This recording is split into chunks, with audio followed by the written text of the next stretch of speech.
and it looks like they're back on their heels versus when things are going bad for them, picking the intensity up.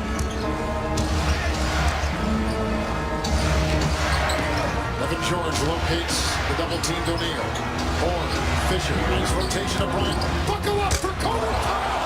Kobe Bryant just sucked the gravity out of the target center. What a play!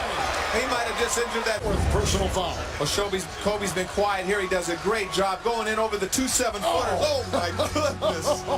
That was sweet. And then, you know what? How many times have we talked about when you go in and you make a great play like that at the basket, when those 3 points come out, how easy it looks. He will take your breath away. Kobe Bryant and the Los Angeles Lakers on top 76-50.